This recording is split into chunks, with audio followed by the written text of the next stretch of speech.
मंत्र पाठ। ओम सहनावतु सहनौ भुनक्तु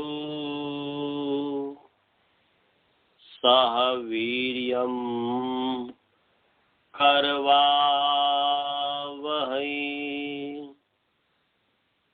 तेजस्विनावधीतमस्तु मा विद्विषावहै। ओम येन धौता गिरः पुंसाम् विमलैः शब्दवारिभिः तमश्चाज्ञानजं भिन्नम् तस्मै पाणिनये नमः। वाक्यकारं वरुरुचिं भाष्यकारं पतञ्जलिं पाणिनी सूत्रकारं च प्रणतोऽस्मि मुनित्रयम्। ओम शांति शांति शांति। सभी को सादर नमस्ते। आइए आप सभी का जो है प्रथमावृत्ति पाठ के प्रथमावृत्ति के दूसरे पाद में स्वागत है।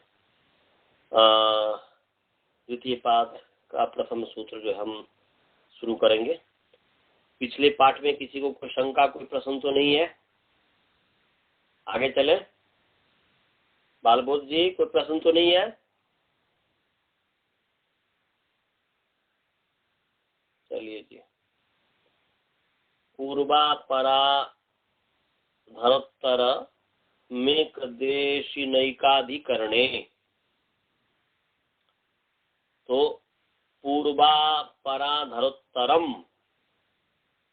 अकारांत नपुंसक लिंग पूर्वापराधरोत्तर शब्द प्रथमा विभक्ति एक वचन और एक देशिना नकारांत पुंलिंग एक देशी शब्द एक देशिन शब्द तृतीया विभक्ति एक वचन और एक अधिकरणे अकारांत नपुंसक लिंग एकाधिकरण शब्द सप्तमी विभक्ति एक वचन। समास है पूर्वम च अपरम च अधरम च उत्तरम च इति पूर्वापराधरोत्तरम। ये समाहार द्वंद्व समास हो गया। और एक देशिना में जो है ये तद्धित वृत्ति है। तो एक देशः अस्य अस्ति इति एक देशी एक देशः अस्य अस्ति। एक देश है इसका या एक देशः अस्ति यस्य जिसका एक देश है उसको एक देशी कहेंगे। जिसका एक देश है माने एक स्थान है उसको एक देशी कहेंगे। जैसे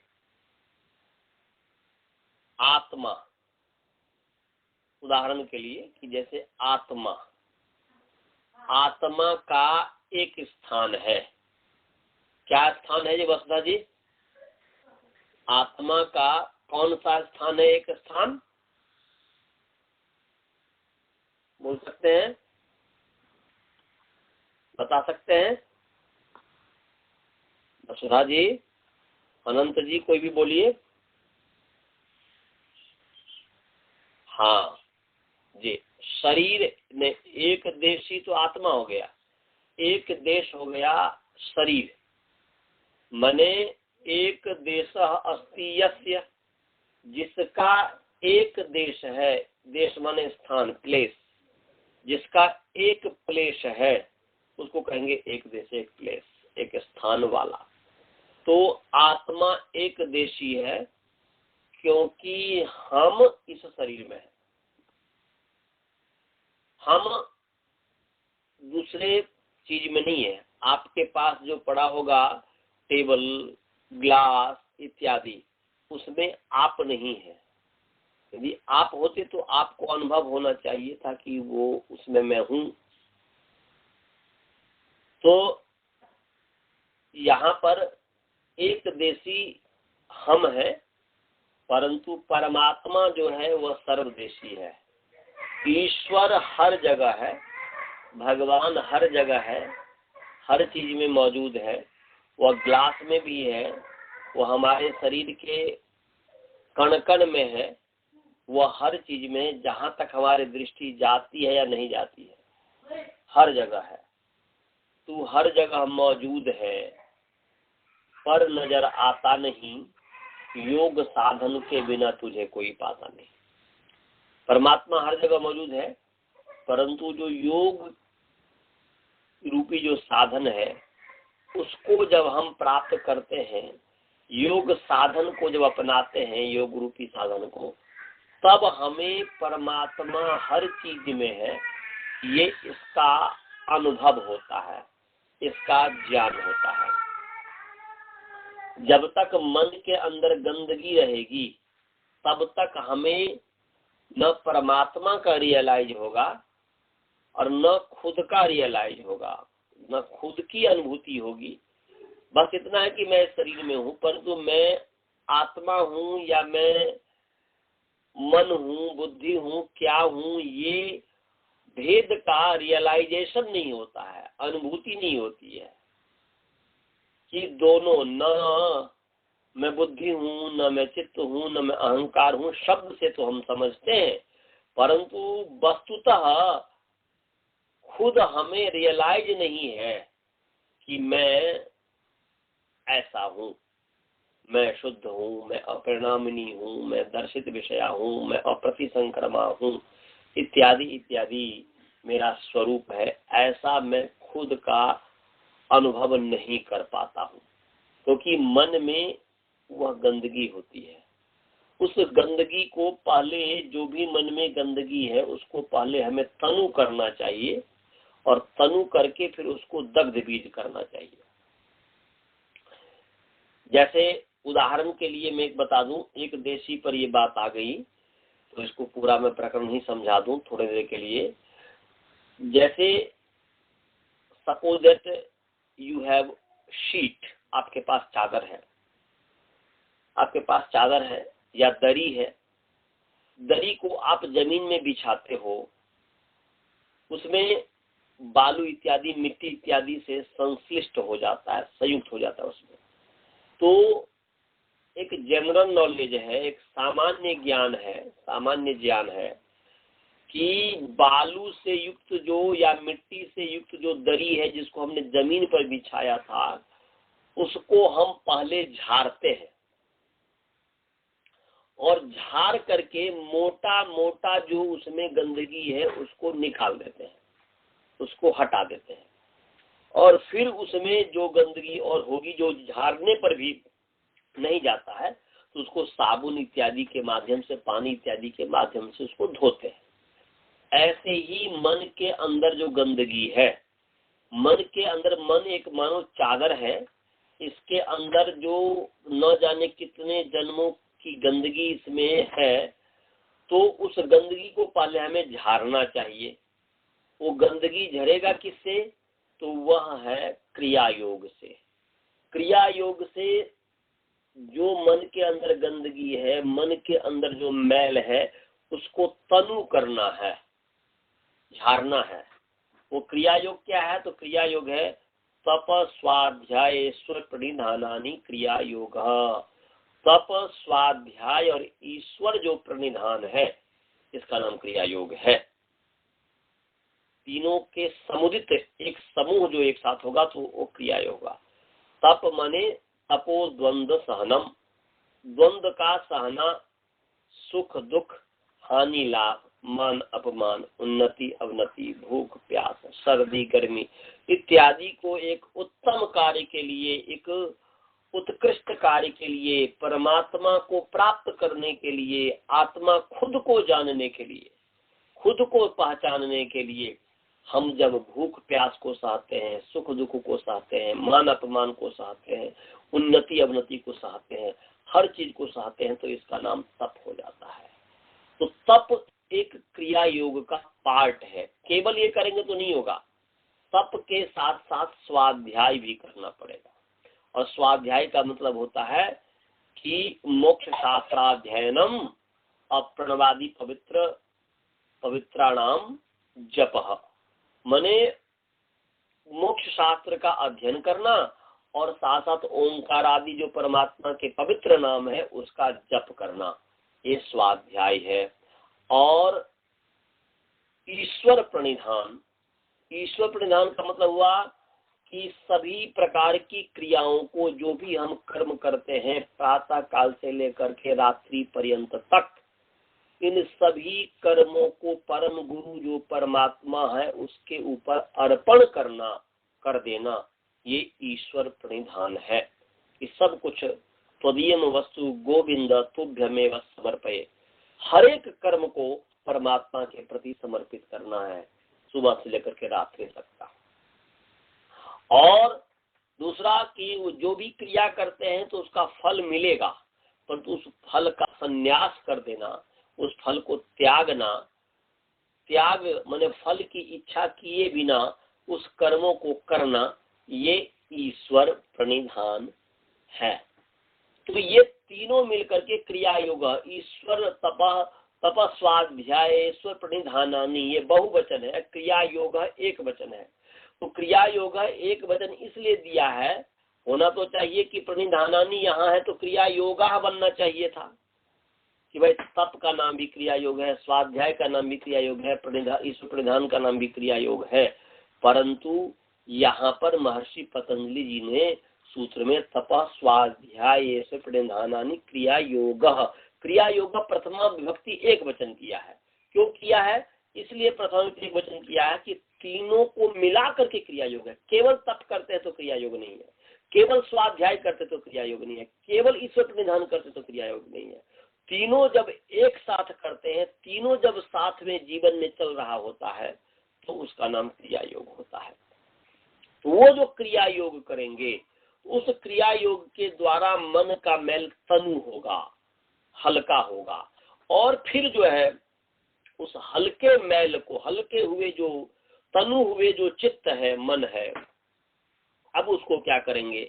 प्रसंख्यान रूपी अग्नि से, विवेक ख्याति रूपी अग्नि से, जो कि अपर वैराग्य के बाद होता है, तो उस विवेक ख्याति रूपी अग्नि से फिर उस मैल को, मन के अंदर जो अब जो सूक्ष्म मैल जमा हुआ है उसको दग्ध पीस कर देते हैं, जला देते हैं। इसके बाद तदा द्रष्टु स्वरूपे अवस्थानम, अपने स्वरूप में आत्मा का अवस्थान हो जाता है, रियलाइज होता है, फिर परमात्मा का भी रियलाइज होता है। तो कहने का अभिप्राय यह है कि ये तो ईश्वर का रियलाइजेशन, ईश्वर की अनुभूति और खुद की अनुभूति तभी होगा जब हम क्रिया योग इत्यादि करेंगे। तो हम एक देशी है, परमात्मा सर्वदेशी है। तो एक देशा को मैं समझाने के लिए इतना ही कहा था। तो आगे आइए, हम ये एक देश अस्ति यस्य, या एक देशो अस्ति, एक देशी, एक देश है इसका, इति एक देशी तेन एक देशी ना, ये तद्धित वृत्ति है। एकाधिकरण में भी समास है, तो एकाधिकरण में समास है कि एकम च तद अधिकरणम एकाधिकरणम तस्मिन् एकाधिकरणे कर्मधारय तत्पुरुष समास है। ये कर्मधारय तत्पुरुष समास। एकम च तद अधिकरणम च इति एकाधिकरणम, तो ये एकाधिकरण है। यहाँ पर एकाधिकरण में जो सप्तमी है वो तृतीया अर्थ में सप्तमी है, ऐसा समझना चाहिए। अर्थ क्या बन गया जी? अर्थ जो बना, सबसे पहले जो ऊपर से अनुवृत्ति ले आएंगे, अनुवृत्ति जो है वही तत्पुरुषा 2-1 जो 21 नंबर सूत्र है वो तत्पुरुषा की उससे अनुवृत्ति आ रही है। समासा जो 2-1-3 नंबर सूत्र से समासा की आ रही है। सुबह मंत्र के परांगण से जो सुप है उसमें 2-1-2 नंबर सूत्र है, उससे सुप की अनुवृत्ति आ रही है। सहसुपा ये दूसरा अध्याय प्रथम पाद का 4था नंबर सूत्र है, उस सहसुपा पूरे सूत्र की अनुवृत्ति आ रही है। और विभाषा पपरे बरंत पंचम्या, उसका योग विभाग करें या एक साथ ही है तो उसमें से विभाषा जो 2-1-11 नंबर सूत्र है उसे विभाषा की अनुमति आ रही है। तो अर्थ क्या बन गया? अर्थ बन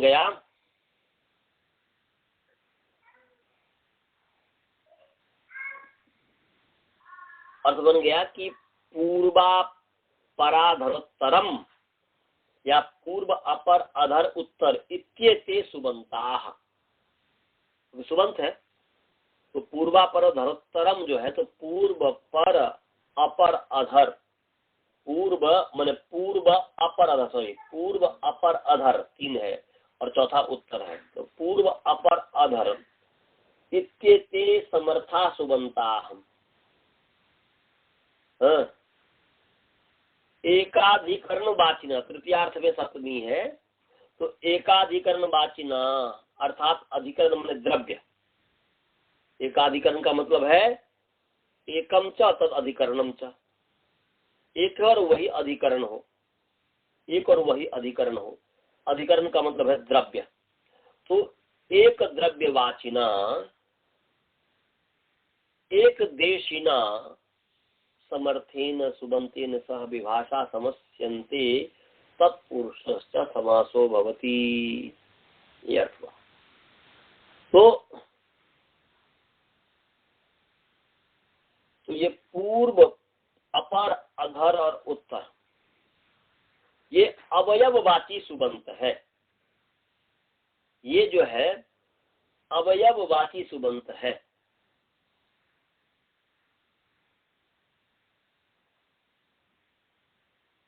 और एक देशी जो है वो अवयवी वाची सुबंत है। अवयव और अवयवी, जैसे अवयव शरीर अवयवी है और शरीर का हाथ पैर इत्यादि अवयवी है, तो विग्रह से पता चलेगा आपको, तो उसके आधार पर फिर वैसा भी अर्थ बना सकते हैं। जैसे उदाहरण के लिए कि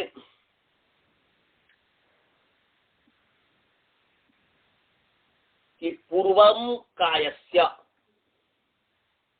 पूर्वम कायस्य इति पूर्व कायः। काया माने शरीर का जो पूर्व भाग, शरीर है हमारा, इस शरीर का पूर्व भाग। तो शरीर क्या है? शरीर है एक देशी, शरीर है यहाँ पर एक देशी, एक देशा अस्ति यस्य। तो एक देश हो गया, पूर्व हो गया एक देश, पूर्व वाला पोर्शन वह एक देश है जिसका, तो पूर्व वाला पोर्शन अपर वाला जो भाग है वह किसका है? पूरे शरीर का है। इसलिए एक देशी हो गया शरीर और एक देश हो गया पूर्व भाग।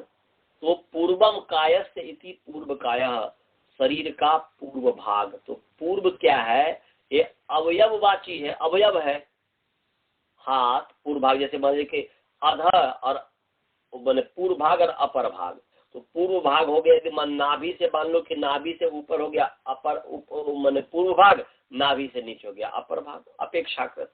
तो पूर्व भाग में हाथ हो गया, पैर, हाथ हो गया, कंधा हो गया, आंख हो गया, कान हो गया, तो ये सब, तो ये अवयव है, पार्ट है। इसलिए पूर्व अपर अधर और उत्तर जो है ये अवयववाची सुबंत है। इसलिए कह सकते हैं कि अवयववाची पूर्वापर धरोत्तरम सुबंतम समर्थम सुबंतम एक देशिना। तो एक देशी क्या है? जो पूरा अवयवी है शरीर, तो एक देशिना अर्थात अवयवी वाचिना समर्थेन सुबंतेन सह विकल्पेन समस्यते। कब? एकाधिकरणे, एक द्रव्य अभिधेय, सप्तमी अर्थ करेंगे तब भी हो जाएगा। यहाँ पर प्रथमा वृत्तिकार ने जो है ये यहाँ पर सप्तमी अर्थ न करके तृतीयार्थ में सप्तमी का है, वो भी ठीक है कि एक द्रव्य को कहने वाला एक देशी जो समर्थ सुबंत है, या ऐसा भी कह सकते हैं कि एकाधिकरणे माने एक द्रव्य अर्थ में एक द्रव्य अभिधेय होने पर ऐसा, इसलिए अवयववाची पूर्वापर धरोत्तरम सुबंतम एक देशिना अवयवी वाचिना समर्थेन सुबंतेन स विकल्पेन समस्यते एकाधिकरणे अर्थात एक द्रव्य अभिधेये तत्पुरुष समासो भवति। ये षष्ठी तत्पुरुष जो आगे बताया जाएगा उसका अपवाद है। जैसे राज्य पुरुष राजपुरुष बनता है ना जिस षष्ठी से, तो उसका अपवाद है पूर्वम कायस्यति पूर्व कायः, शरीर का पूर्व का भाग पूर्व भाग। ऐसे अपरम कायस्यति अपर कायः, अधरम कायस्यति अधर कायः, उत्तरम कायस्यति उत्तर कायः। शरीर का पूर्व भाग, शरीर का अपर भाग, शरीर का पश्चिम भाग, शरीर का अधर भाग नीचे वाला भाग, शरीर का उत्तरम कायस्य मतलब शरीर का ऊपर का भाग इत्यादि। ये इसका ये हुआ, इसमें कोई विशेष नहीं है। समझ में आया जी? हाँ, सभी को समझ में आ गया? सिद्धि तो पूर्ववत ही हो जाएगा। अब यहाँ पर एक विशेष जो है जो उत्तर काया शरीर का उत्तर भाग इत्यादि है ना, शरीर का पूर्व भाग या पूर्व नदी, जैसे नदी का पूर्व भाग, पूर्व नदी भी उदाहरण दिया ना जी। पूर्वम कायस्य पूर्व नद्या पूर्वम पूर्व नदी, अपरम कायस्य अपर काया, वृक्षस्य अपरम अपर वृक्षम, कायस्य अधरम अधर काया, गृहस्य अधरम अधर गृहम, उत्तरम कायस्य उत्तर काया इत्यादि। तो ये काय नदी यदि एक देशी है, ये सब हमने आपको पहले बता दिया था। यहाँ पर जैसे अधर गृहम या अपर कायम, अपर कायः, पूर्व काय इत्यादि है, तो उपसर्जनम पूर्वम से यहाँ पर जो है उपसर्जन का पूर्व में प्रयोग होता है, पूर्व में। और उपसर्जन क्या है जी? है? तो उपसर्जन है ना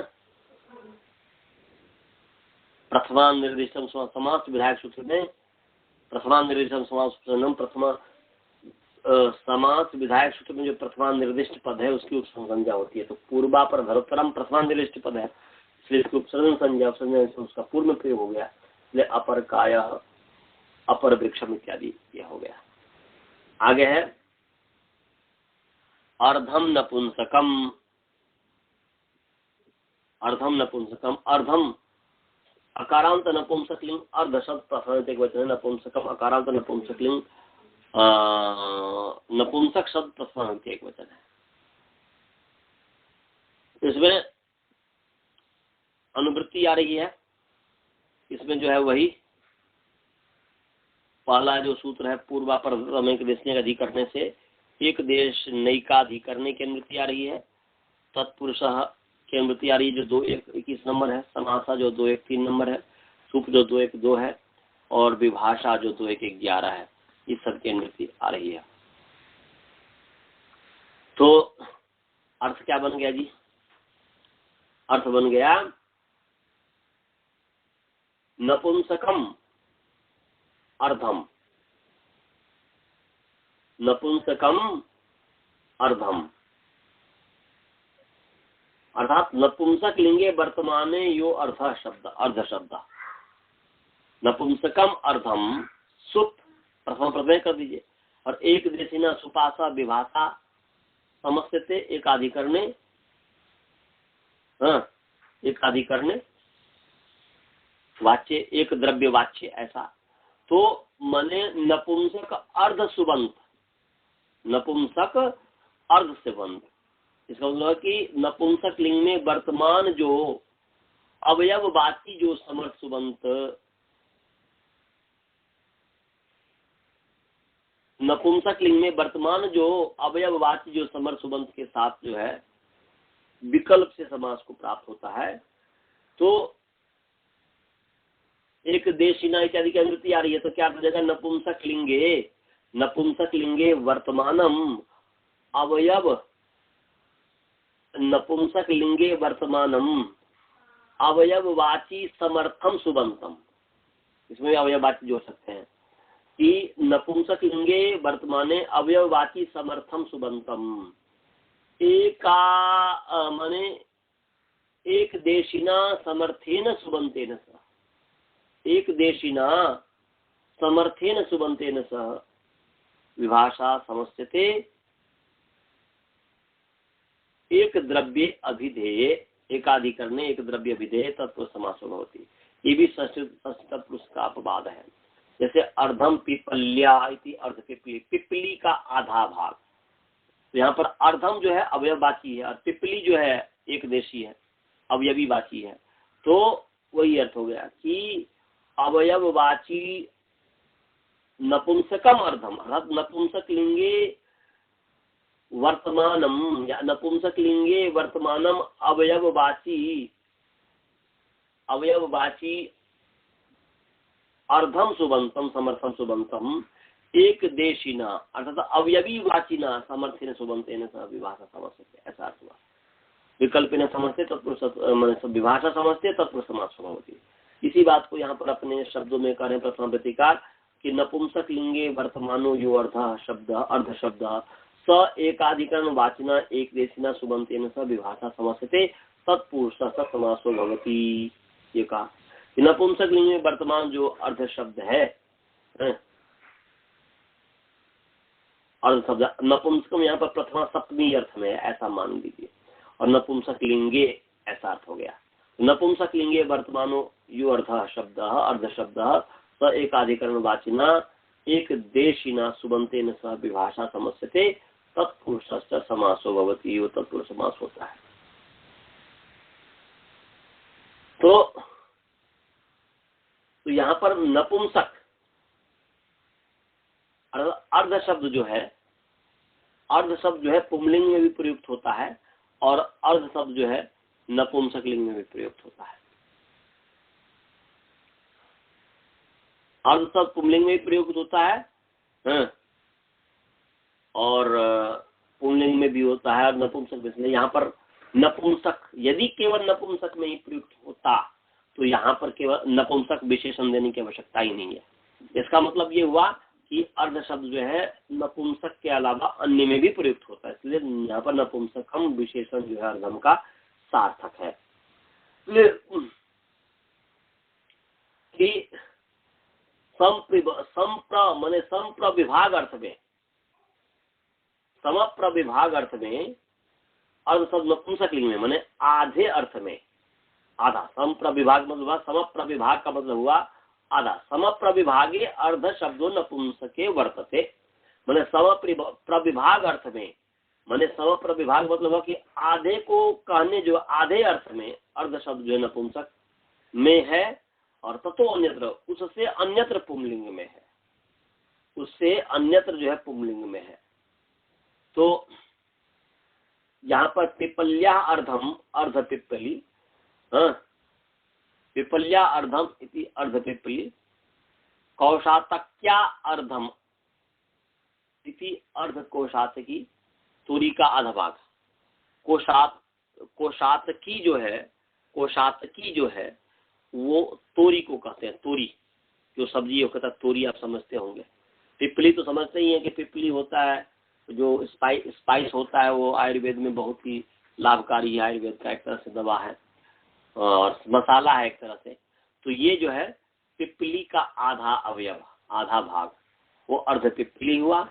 और कोशातकी का, तो कोशातकी माने तोरी, तोरी का मतलब होता है हमारे यहाँ पर हमारी भाषा में उसको झिमनी कहेंगे। घिउरा और झिमनी हमारी भाषा में शायद कहते हैं तोरी को। तो ये तो उसको संस्कृत में कहते हैं कोशातकी तो अर्धम कोशातक्या इति अर्ध कोशातकी तोरी का आधा भाग।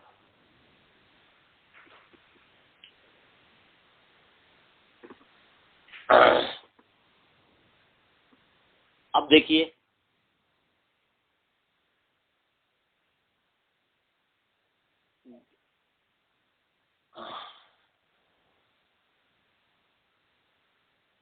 अच्छा, ये जो है एक और चीज मैं बताऊं इसमें, हालांकि मैं अवयवम ऐसा अर्थ हमने कर दिया था कि पिपली का आधा, वैसे निकलता तो है परंतु यहाँ पर सीधे संप्रविभाग है। संप्रविभाग माने आधा, आधा करना।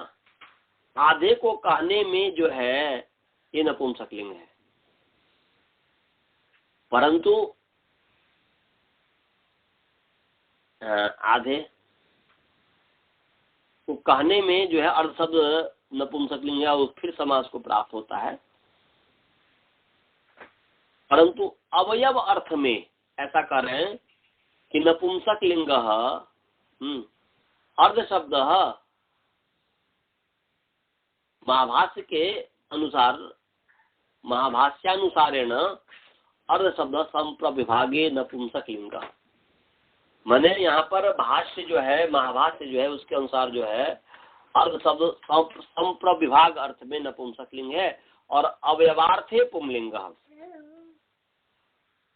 तो अर्थ इसका यदि क्या हो जाएगा, अर्थ ये हो जाएगा कि यह समप्रविभाग वाची अर्ध शब्द समस्यते एक देश न समर्थन सुबंते, न तो अवयववाची, अवयववाची नहीं।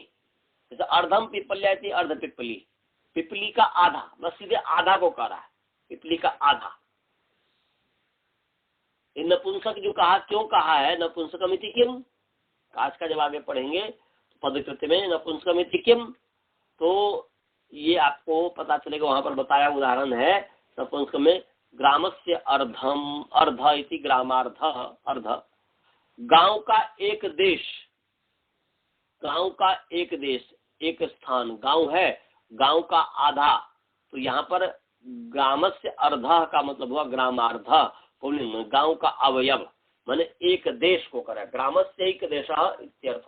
तो ग्रामार्ध मतलब गांव का आधा नहीं, गांव का एक देश, एक अवयव, ऐसा अर्थ हो गया। और एकाधिकरण माने एक द्रव्य को कहने वाला हो, एक द्रव्य अर्थ में अवधेय होना चाहिए। तो पिपली का आधा तो एक द्रव्य अर्थ में ही है। समझ आया जी? ये आधा को ही कह रहा है, इसलिए क्या कहते हैं कि जो तस्वृत्तिकार भी कहते हैं समप्रविभागे तत्व अन्यत्र पुंलिंग, उससे अन्यत्र पुंलिंग है। तो ग्राम से अर्ध है ग्रामार्थ, ऐसा। अब आगे है द्वितीय तृतीय चतुर्थ तुर्यान्यतरस्याम,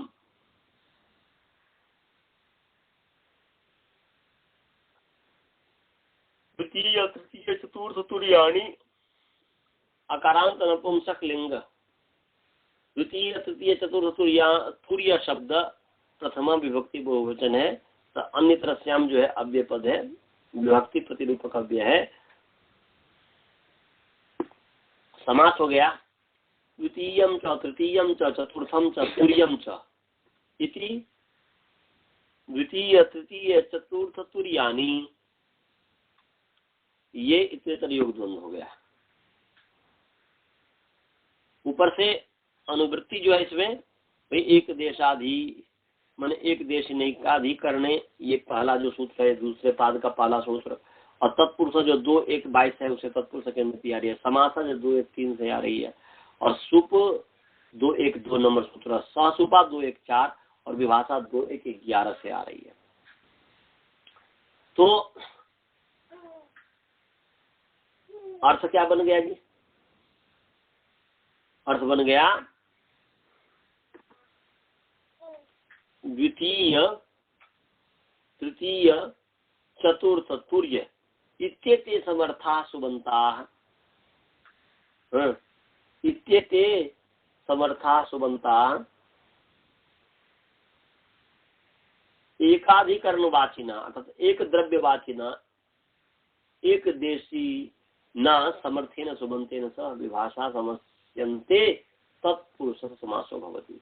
माने द्वितीय तृतीय चतुर्थ तुर्य ये जो समर सुबंत है एक द्रव्यवाची, तृतीयार्थ में सप्तमी ऐसा समझ इसलिए एक द्रव्यवाची एक द्रव्य को कहने वाला है, एक द्रव्य विधेय होने पर सप्तमी अलग करेंगे तो ऐसा हो जाएगा। एक देशी सुबंत के साथ विकल्प समास को प्राप्त होते हैं और वो तत्पुरुष समास होते हैं। ये भी जो है षष्ठी समास का अपवाद है। ये भी जैसे पहला भी दूसरा भी तीसरा भी ये भी षष्ठी समास का अपवाद है, इसलिए करें षष्ठी समास अपवाद वयम। हाँ, और अन्यत्रस्याम जो ग्रहण है तो अन्यत्रस्याम ग्रहणेन पक्षे सोपी भवती, अन्यत्र ग्रहण में जो पक्ष में वह भी होता है। अन्यत्रस्याम तो यहाँ पर भाई एक तो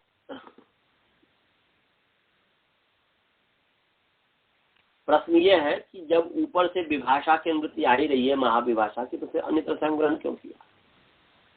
हाँ, तो अन्यत्रस्याम का ग्रहण क्यों किया?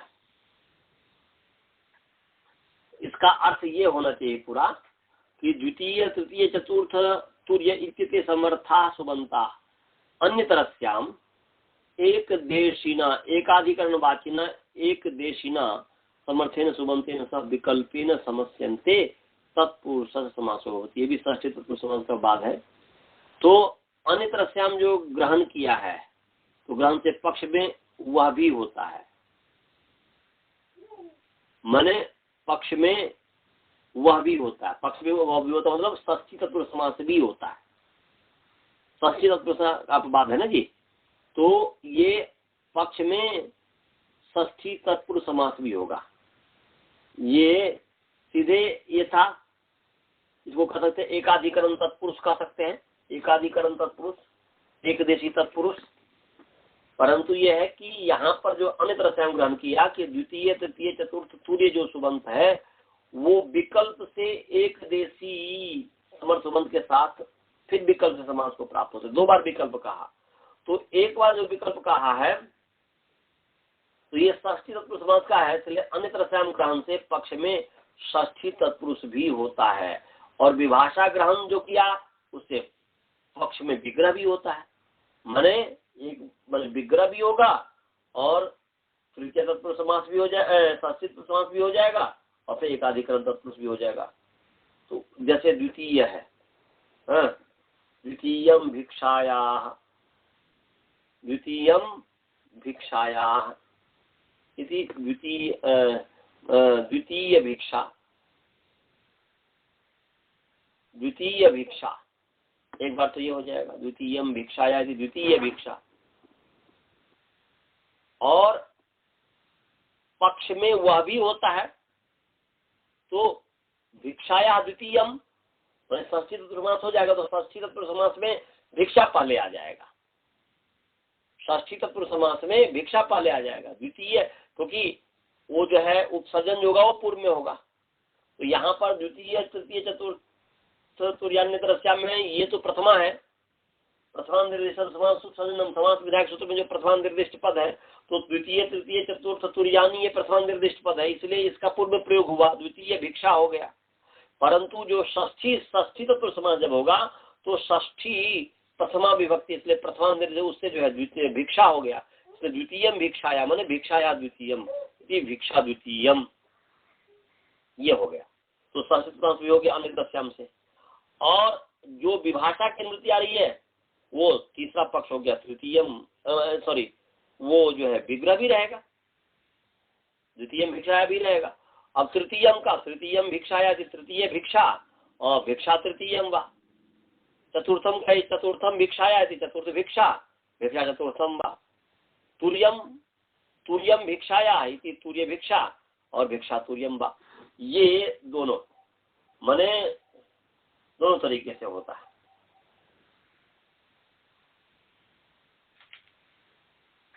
यहाँ पर हिंदी यदि आप पढ़ेंगे तो इसमें लिखा है कि महाविभाषा का अधिकार आ रहा है, उससे विग्रह वाक्य भी रहेगा और अन्यत्रस्याम करने से पक्ष में षष्ठी समास भी होगा, षष्ठी समास होने पर षष्ठन शब्द की संज्ञा होने से पूर्व निपात होगा, यही विशेष है। ये हो गया, जो कुछ विशेष नहीं है। तृतीय भिक्षा माने भिक्षा का दूसरा भाग, भिक्षा द्वितीयम। तृतीय भिक्षा भिक्षा का तीसरा भाग। भिक्षा चतुर्थम, चतुर्थ भिक्षा माने चतुर्थम भिक्षाया, भिक्षा का चतुर्थ भाग। तुर्य, तुर्य भिक्षा, भिक्षा तुर्यम, भिक्षा का चौथा भाग। द्वितीय तृतीय चतुर्थ और तुर्य, तुर्य का भी अर्थ चौथा ही होता है और चतुर्थ का भी चौथा ही होता है। आगे है प्राप्तापन्ने च द्वितीयया। प्राप्तापन्ने, प्राप्तापन्ने च द्वितीयया। प्राप्तापन्ने अकारांत आकारांत स्त्रीलिंग प्राप्तापन्ना शब्द प्रथमा विभक्ति द्विवचन, ऐसा है। प्राप्तापन्ने जैसे माला माले, जैसे आकारांत स्त्रीलिंग प्राप्तापन्ना शब्द प्रथमा विभक्ति द्विवचन है और चौ जो है अव्यय पद है और द्वितीयया जो है आकारांत स्त्रीलिंग द्वितीया शब्द तृतीया विभक्ति एक वचन है। समास है प्राप्ता च आपन्ना च से प्राप्तापन्ने, ये तृतीय उपगम हो गया। और नपुंसकलिंग भी कर सकते हैं, इसमें जो है नपुंसकलिंग किया है, इसमें मैं अभी देख रहा हूँ, इसमें नपुंसकलिंग किया है कि प्राप्तम च आपन्नम च इति प्राप्तापन्ने, जलम जले जलम, वैसा भी हो सकता है, दोनों कर सकते हैं। स्त्रीलिंग भी कर लीजिए, नपुंसकलिंग भी कर लीजिए, कोई ऐसी बात नहीं है। तो प्राप्तम च आपन्नम च इति प्राप्तापन्ने तृतीय उपगम हो गया। अन्यत्र श्याम की अनुवृत्ति आ रही है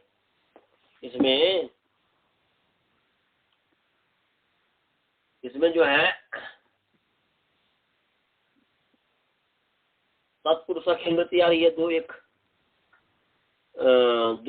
21 नंबर से, समास 2-1-3 से, सुप से 2-1-2 से, ससुपा 2-1-4 नंबर जो सूत्र है, विभाषा 2-1-11, तो इससे अनुवृत्ति आ रही है।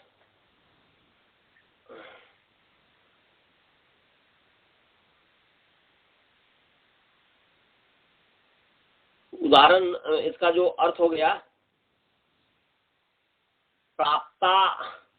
प्राप्तापन्ने माने प्राप्त शब्द आपन्न शब्द, प्राप्त शब्द आपन्न शब्द, इसमें अन्यत्र श्याम की भी अनुवृत्ति आ रही है। हाँ, तो प्राप्तापन्ने सुबंते अन्यत्र श्याम द्वितीयांतेन समर्थेन सुबंतेन सविकल्पेन समस्येते। माने समस्येते तत्पुरुषः समासो भवति।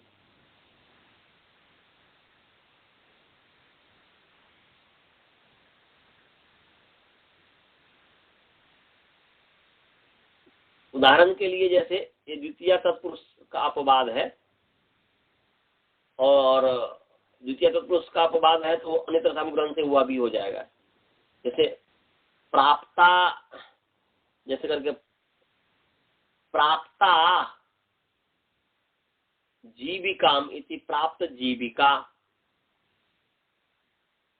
प्राप्ता जीविकाम इति प्राप्त जीविका। तो एक तो ये हो गया, दूसरा है कि जीविका में से जीविका प्राप्ता, ऐसे आपन्ना जीविका मिति आपन्न जीविका और जीविका पन्ना, एक बार विग्रह वाक्य भी रहेगा, 3 बन जाते हैं तो इस स्त्रीलिंग में। और यहाँ जो है उदाहरण के प्राप्तो जीविकाम, ये प्राप्तम तापनम करके प्राप्तो जीविकाम, तो मैंने जीविका को प्राप्त किया, प्राप्तो जीविका मैंने जीविका को प्राप्त किया, तो प्राप्त जीविका। द्वितीय समास पक्ष में जीविका प्राप्त, और आपन्नो जीविकाम आपन्न जीविका और जीविका पन्न, 3 ऐसे ही बनता है। तो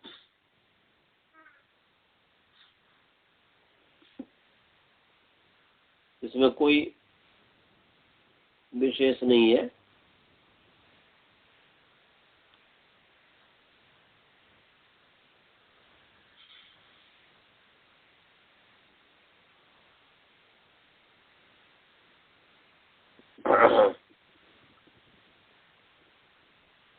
ये तो पुल्लिंग में हुआ कि जीविकाम, जैसे प्राप्तो जीविकाम, जीविका को प्राप्त हुआ वह पुरुष।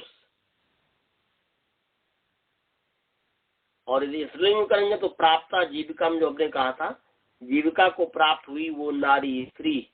आपन्ना जीविकाम, जीविका को प्राप्त हुई वो नारी, ऐसा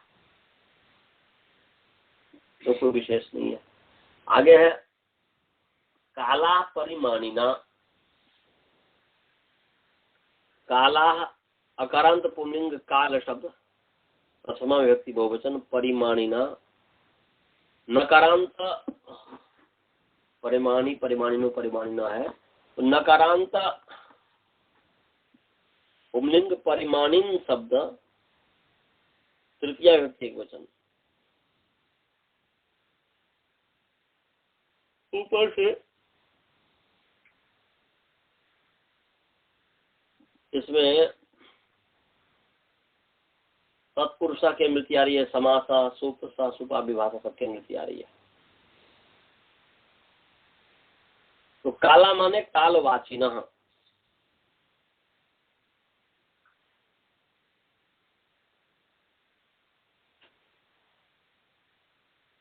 कालवाचिनः, कालः मने कालवाचिनः, समर्था सुमंता, कालवाचिनः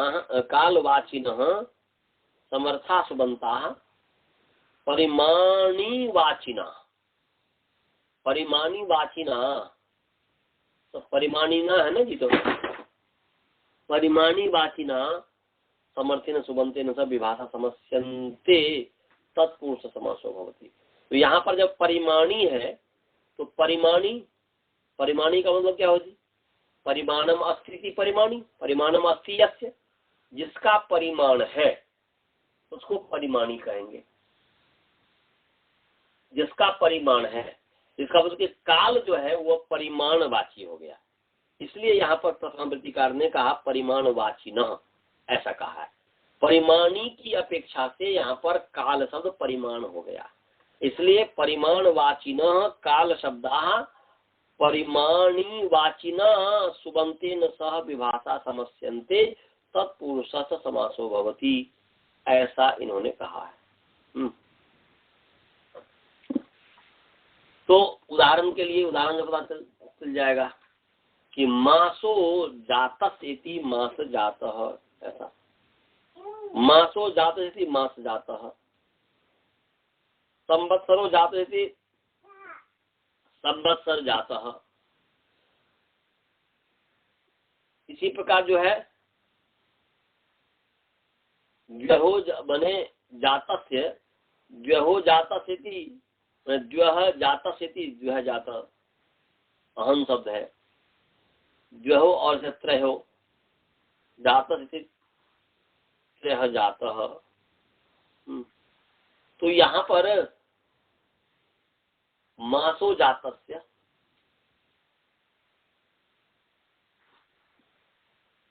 तो मासो जातस्य का मतलब क्या हो जी? उत्पन्न हुए, जातस्य बने उत्पन्न हुआ जो बच्चा है या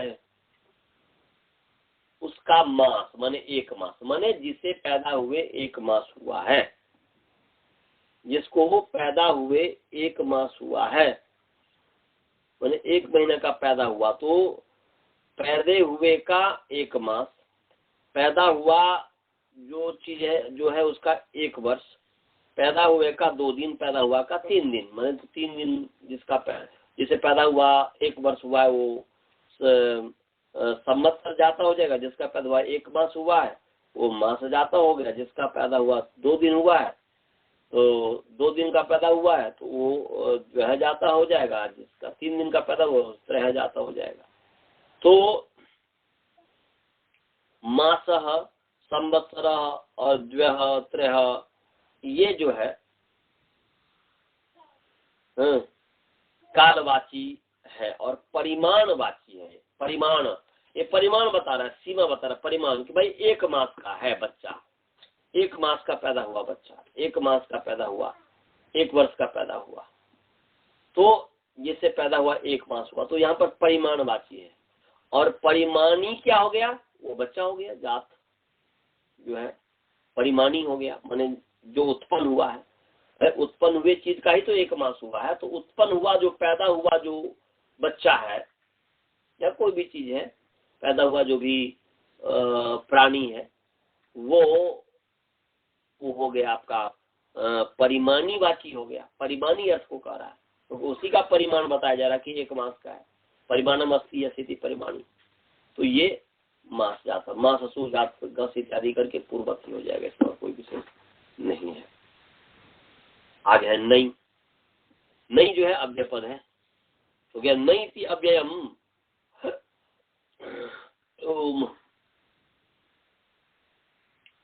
नई जो है, नहीं ऊपर से वही तत्पुरुष 2-1-21 से तत्पुरुष समास 2-1-3 सुप 2-1-2 सुपा 2-1-4 विभाषा 2-1-11, इससे सब केंद्र से आ रही है। तो अर्थ क्या हो जी, न इति समर्थम सुबंतम, न इति माने न इति या न इति अव्ययम समर्थम सुबंतम, समर्थेन सुबंतेन स विभाषा समस्यते तत्पुरुष समासो भवति, वो तत्पुरुष माने नई जो है, नई सुप के साथ समास में नई समर्थ सुबंत के साथ समास को प्राप्त होता है। तो नई जो है, न ब्राह्मण अब्राह्मण, न अश्व अनश्व, ऐसा न ब्राह्मण अब्राह्मण, न क्षत्रिय अक्षत्रिय, ऐसे न अश्व अनश्व। तो यहाँ पर नई का नई सु और ब्राह्मण सु, नई सु और ब्राह्मण सु। अब इसमें न लोपो नया एक सूत्र है कि न लोप, न माने नकार का लोप हो जाता है, नया नई के नकार का लोप होता है, नई के नकार का लोप होता है। न जो है न लोप षष्ठ्यंत है और लोप प्रथम व्यक्ति और नया षष्ठी, नई के नकार का लोप हो जाता है। तो यहाँ पर नई का नकार है, उसका लोप हो गया तो अ बचा, तो अब्राह्मण ऐसा बना, सुअकर अब्राह्मण बना, अक्षत्रिय बना इत्यादि।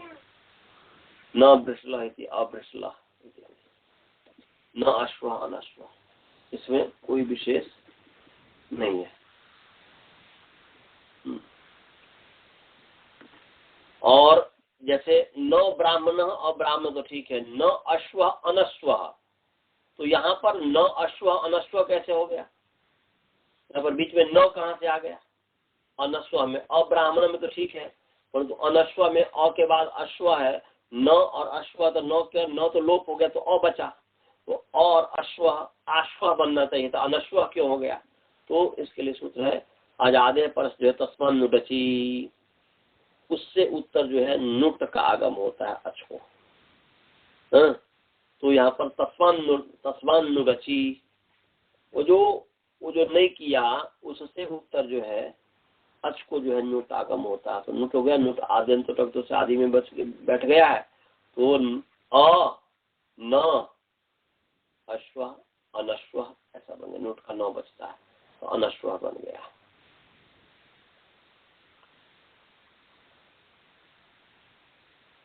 आगे ईषद कृता, ईषद कृता, ईषद जो है अव्यय पद है। अकृता, अकृता तकारांत नपुंसकलिंग अकृत तृतीया होते वचन नहीं तत्पुरुष समास हो गया। अकृता न कृत अकृत, न कृत अकृत अभी नहीं से ही नहीं तत्पुरुष समास हुआ है।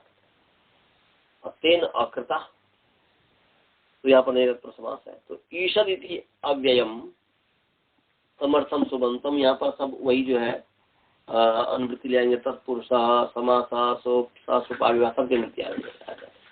तो अर्थ क्या हो गया जी, ईषद इति समर्थम सुबंतम, ईषद इति अव्ययम समर्थम सुबंतम, अकृता माने अकृता माने अकृत प्रत्यांतेन, कृत प्रत्यय हुआ उससे भिन्न जो प्रत्यय, तो अकृत प्रत्यांतेन समर्थेन सुबंतेन स विकल्पेन समस्यते तत् समासो भवति, वो तत्पुरुष समास होता है। तो यहाँ पर इति अयम शब्दो अकृदंतेन समर्थेन सुबंतेन स विवाह समस्ते तत्पुरुष समास होते थे। ईषत् चासो कडारः इति ईषत् कडारः, ईषत् चासो पिंगलः इति ईषत् चासो कडारः इति ईषत् कडारः, ईषत् चासो पिंगलः इति ईषत् पिंगलः। ओम ईषत् चासो विकटः इति ईषत् विकटः, ईषत् चासो उन्नतः इति ईषत् उन्नतः। तो यहाँ पर जो है ईषत् कडारः, कडारः कहते हैं पीला को, थोड़ा पीला, ईषत् पिंगलः थोड़ा पीला, ईषत् विकटः थोड़ा बिगड़ा हुआ, ईषत् उन्नतः थोड़ा उन्नत, थोड़ा उन्नत, ऐसा। यहाँ पर ईषत् जो है उसका अकृदंत के साथ, कडारा अकृदंत है, कडारा जो है अकृदंत है। वार्तिक सूत्र है, वार्तिक है ईषद गुण वचनेन इति वक्तव्यम, ईषद का समास गुण वचन के साथ कहना चाहिए। तो कडारा पिंगला इत्यादि ये जो है गुण वचन शब्द है, गुण को कह रहा है, पीला इत्यादि।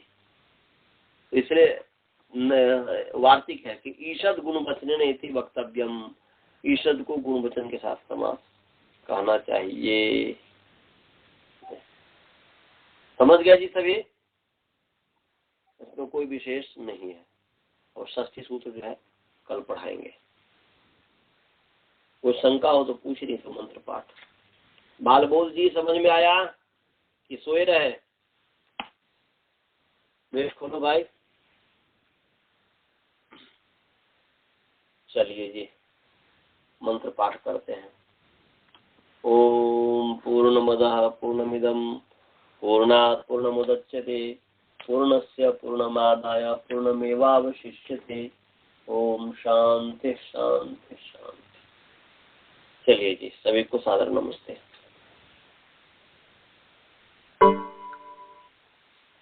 नमस्ते जी।